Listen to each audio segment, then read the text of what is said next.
It's just so special for such our club, mate, our club. Lastly, after 57 years of pain, it's coming home.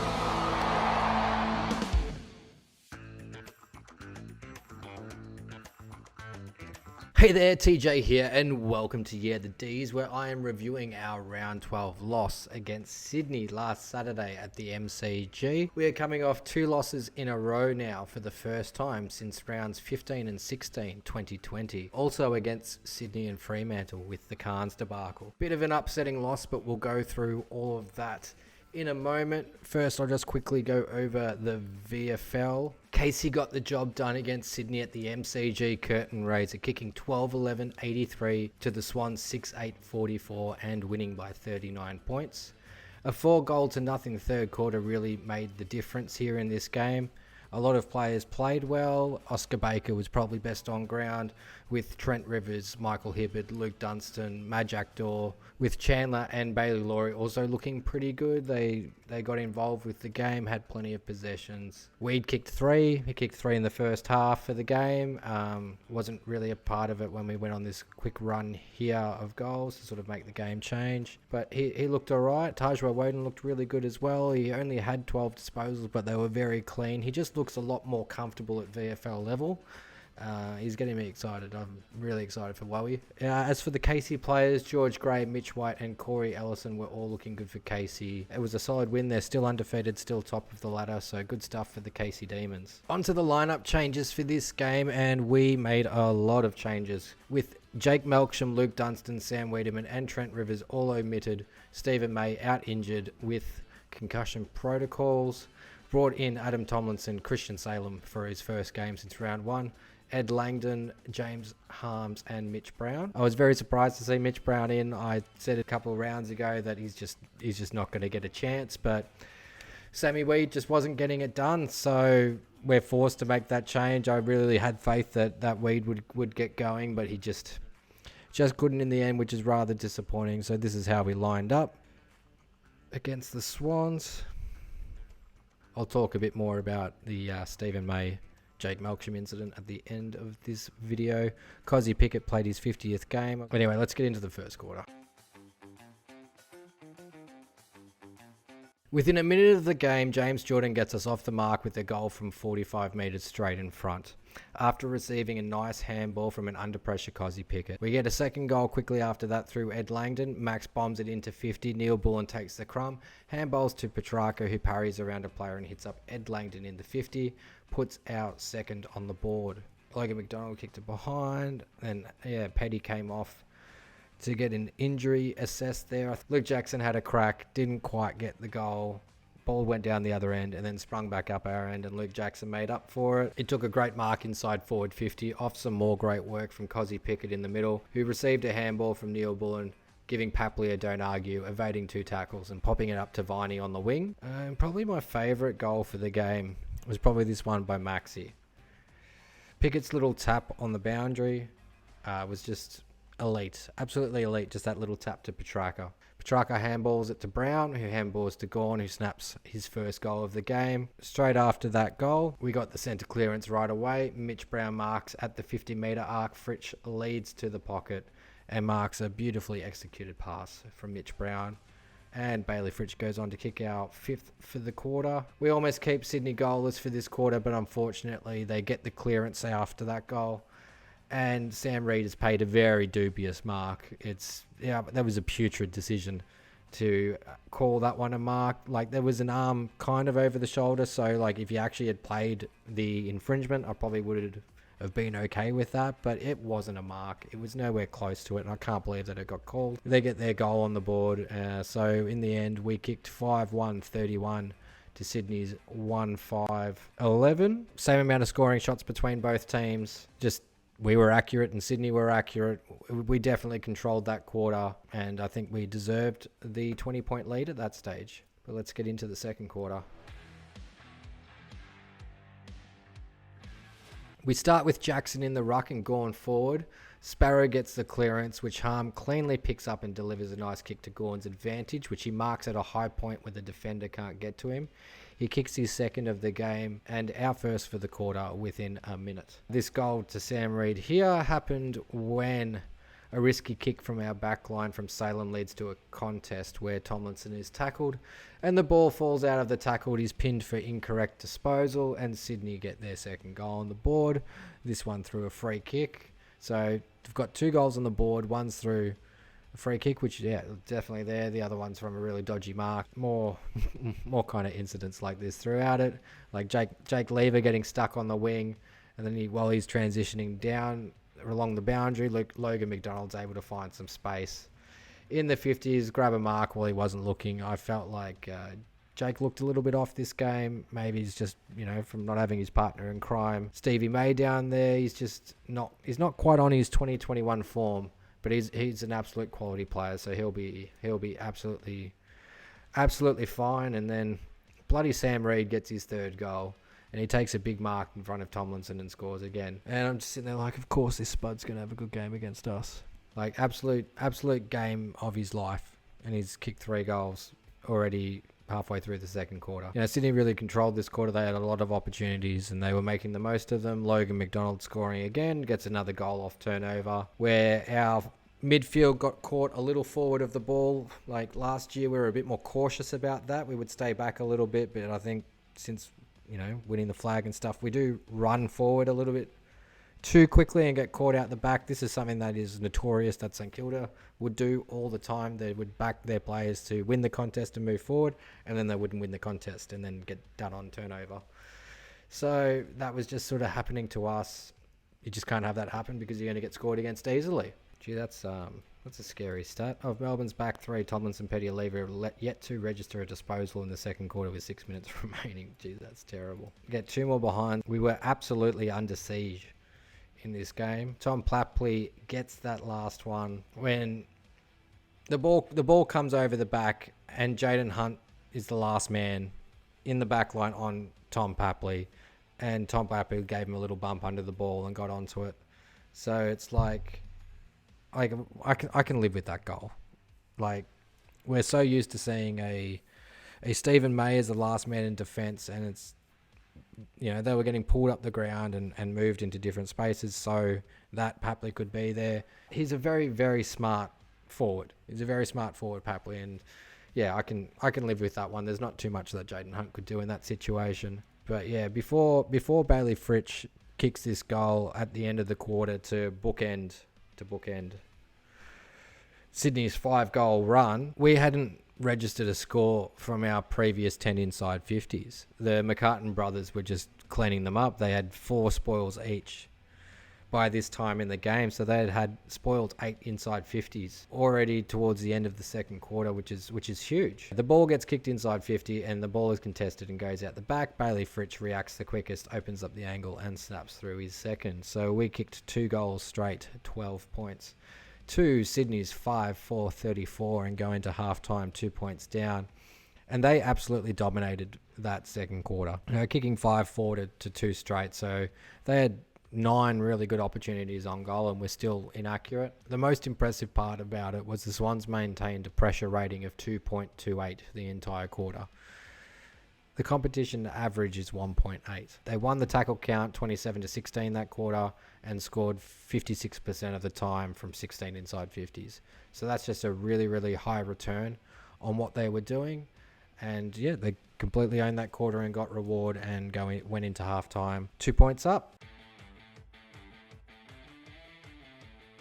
Kick off the quarter and get some momentum back our way, but Ben Brown, well, he takes his first mark in the forward 50 and unfortunately kicks it behind. We have the first 4 inside 50s of the third quarter and we get 1 point for that.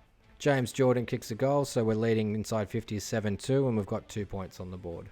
We get pretty lucky when Papley hits the post here because Tomlinson then kicks out to Jackson up around the 60-metre mark. He taps it down to Viney, who bursts through the pack and is able to pass on to Cozzy. Cozzy runs through the middle of the ground, which draws Fritsch's opponent up to him, leaving him gapped out the back. So he kicks it in front of Fritsch. It bounces straight back up to him. And Fritsch is able to snap a goal while the third defender is gaining on him. He's kicks his third. He's had 5 disposals so far. And it's 3 goals and 2 assists. So if you want to score, get the ball to Bailey Fritsch. Like, he is easily our best forward at the moment. He's our most informed forward at the moment. But he's usually getting less than 10 touches a game. And we just need to get the ball in his hands more. This rush behind here was the one that Langdon touched. Isaac Heaney just broke Bowie's ankles and got around him and was able to take that shot on. So great stuff by Langdon to get desperate and do all of that. Jakey Lever gets a big punch on the wing that lands in Angus Brayshaw's hands for this chance here. He bolts through the middle and he can either kick for goal or kick it to James Harms, and he kind of kicks it in between them and it skids through for a behind. It's just like, oh, you wish you could do that one again, just to knock that one out. And then this behind from Alex Neil-Bullen. Neil-Bullen marked it and got absolutely face-palmed. It should have been 50, but bloody Nick Foot, number 2, the umpire, he pays the free kick instead of the mark, where it should have been a mark and a 50-metre penalty. Like, that's the rule. You can't be hit in the face after you've taken a mark. And he took a mark. It should have been 50. But he also should have kicked the goal from where he was anyway. He just misses. He just hooks it left. It was a huge opportunity, but, you know, Neil-Bullen's a great player. He always gives 100%. So, you know, these two boys kicking behinds when we really should have been kicking goals is that's just bad footy. Yeah, bad kicking's bad footy. There was also a missed 50-metre to Clayton Oliver in the game as well, but that's just is what it is. So we get 1-5-11 to Sydney's 4 points. So we go into 3/4 time, 7 points up. We held them to 2 scoring shots in the third quarter and they barely had a look on goal. We had 16 inside 50s, but scored 1 goal 5. So it's really disappointing that we absolutely dominated that quarter. We lifted our pressure in that quarter. Our pressure rating was at 2.17, but Sydney's pressure in that quarter was also 2.21. And the tackle count was 14 apiece in the third quarter. So that was the most even quarter in terms of pressure, tackling, and effort. And we kicked 1 goal 5. Just, oh. Anyway, on to the fourth quarter.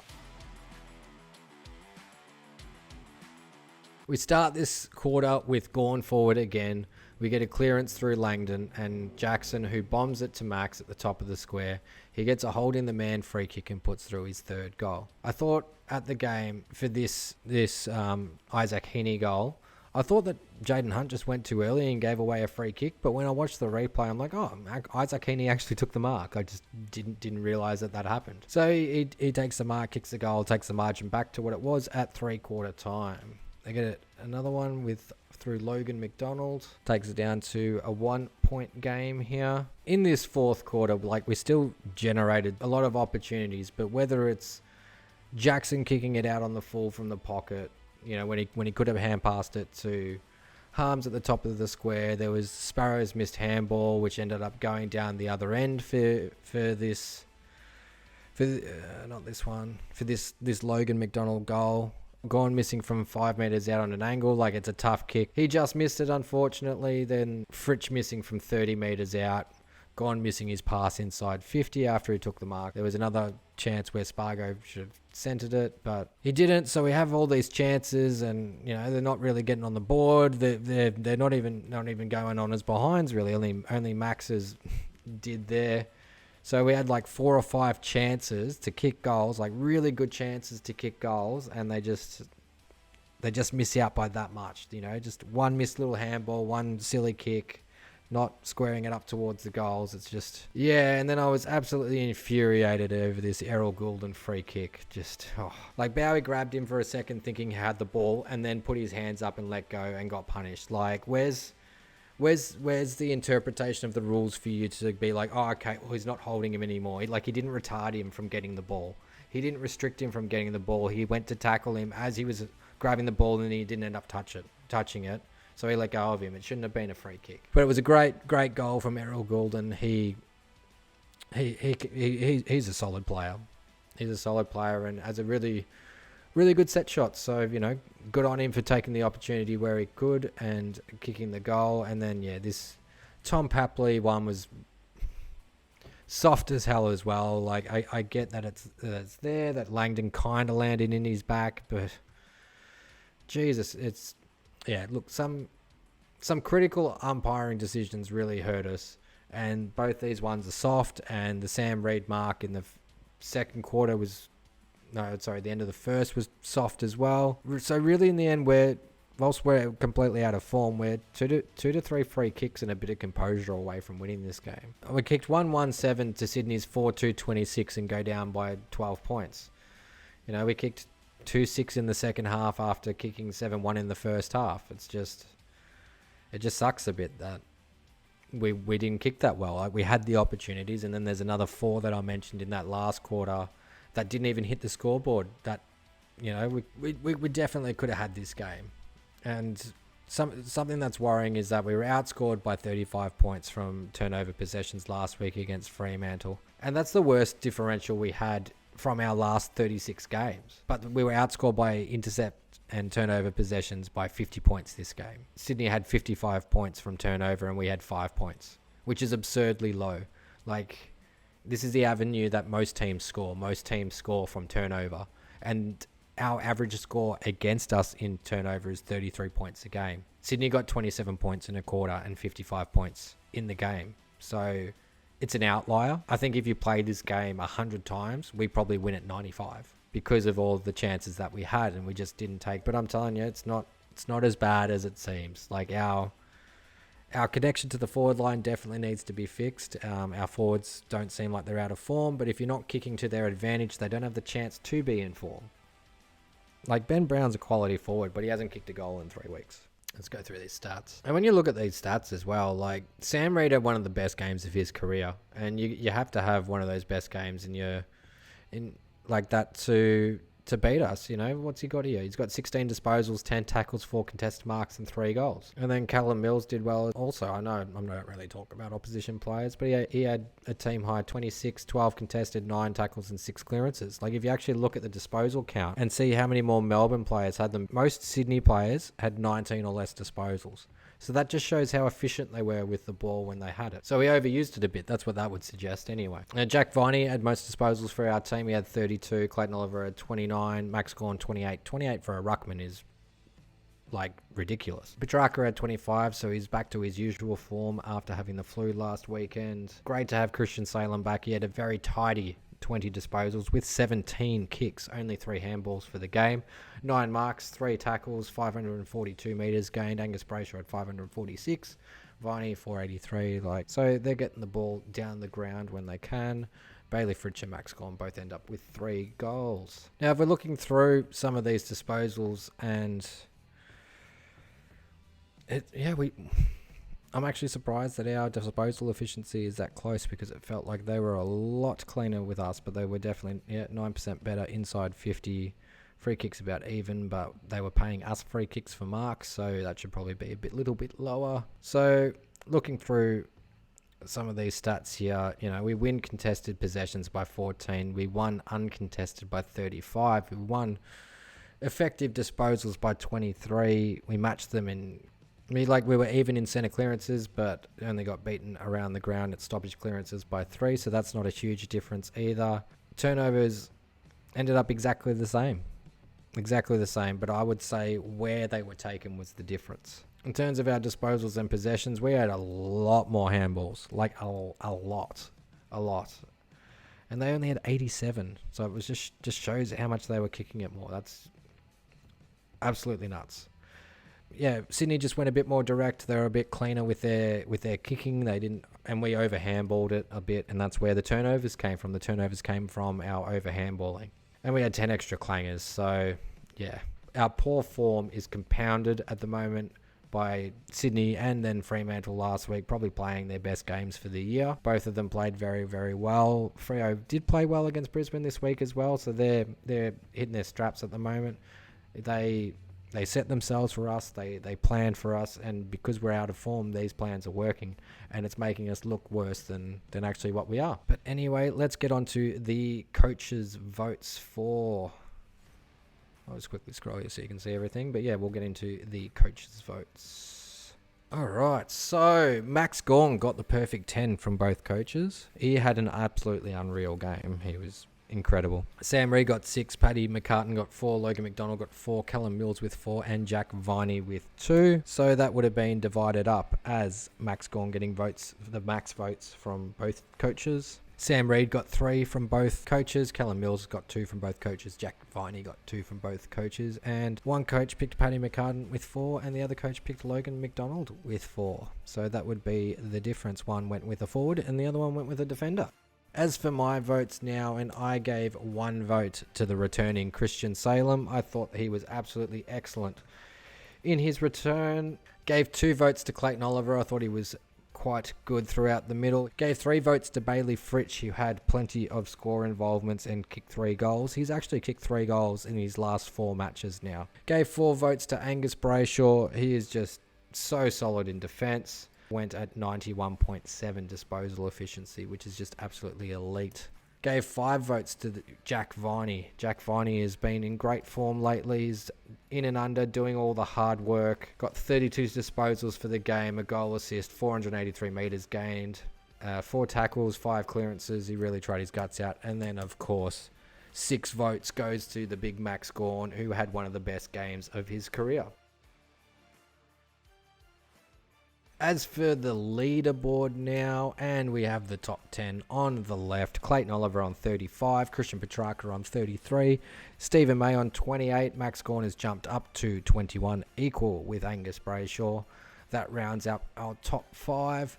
Ed Langdon, Jack Viney, James Jordan, Tom Sparrow, and Luke Jackson round out the top 10.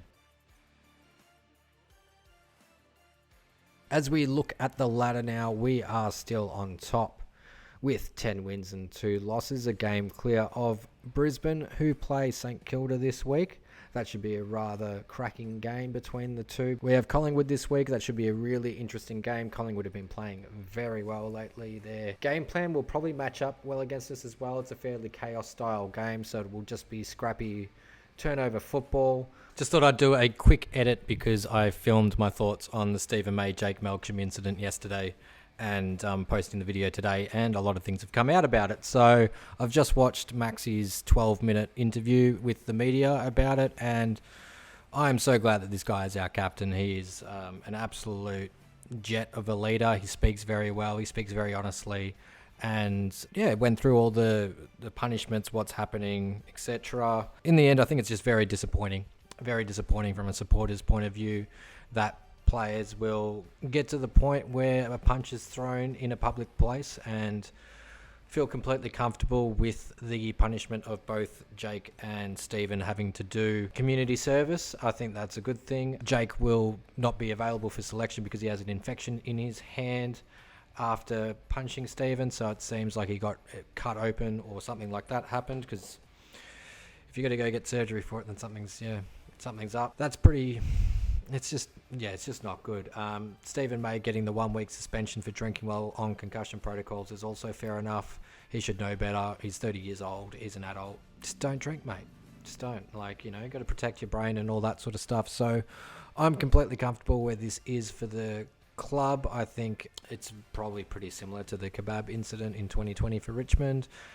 That happened after they had a couple of losses, and it galvanised the group, and they came together and went on to win the 2020 grand final. So fingers crossed that happens for us. This actually brings the club together rather than fracturing it, and we can go on to win the flag. So hopefully that happens. As for the leaked texts that are going around as well, I think that's a bit of blow up. They're obviously straight after the Port Adelaide game, where the team performed very, very poorly. I don't know why these are being leaked. It seems like Glenn Bartlett's a bit butthurt about being pushed out, and we'll find some more information about it later on. But if this was the kind of turmoil that the club was in 2020, then they were able to galvanise and didn't bother them for 2021 because they went on to win the flag. So, yeah, anyway, back to whatever I was talking about after this. That's not That's not awesome for us coming into Queen's birthday. It's probably going to cost us this game. It's probably going to cost us a win. But if you had told me at round 13 we'd be 10-3, I'd take that any day. I'll take 10-3 any day. That's absolutely fine. We are, definitely going to need the bye, that's for sure. But I'll just continue on through the ladder now that I've talked about Stephen May. Freo got the win over Brisbane on the weekend, so Freo are looking pretty good. They are definitely the informed side at the moment after knocking off the other top two teams. Let's see how they look with Nat Fyfe before we really decide what they're like. Geelong are looking good. They've got 3 wins on the trot, as does St Kilda.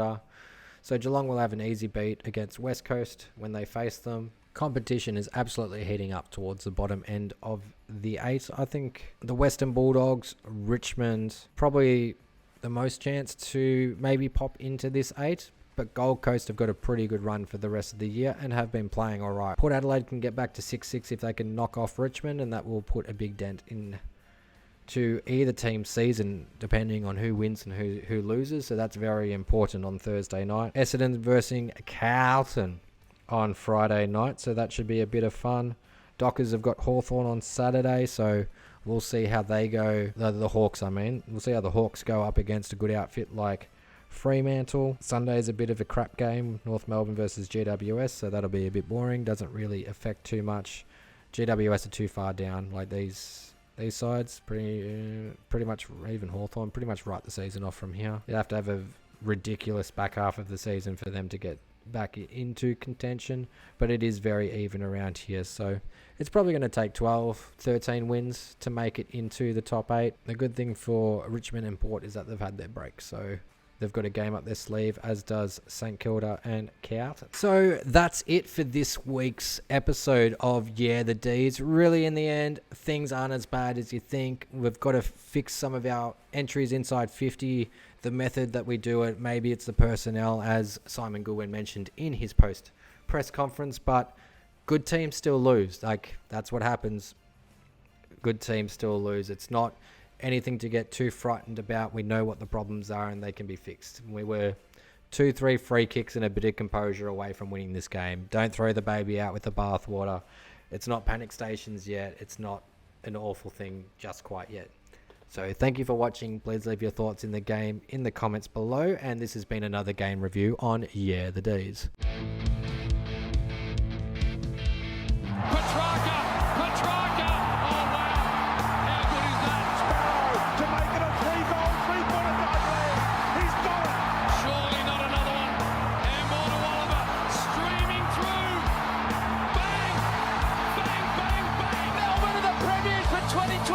And it's just so special for such our club, mate, our club. Lastly, after 57 years of pain, it's coming home.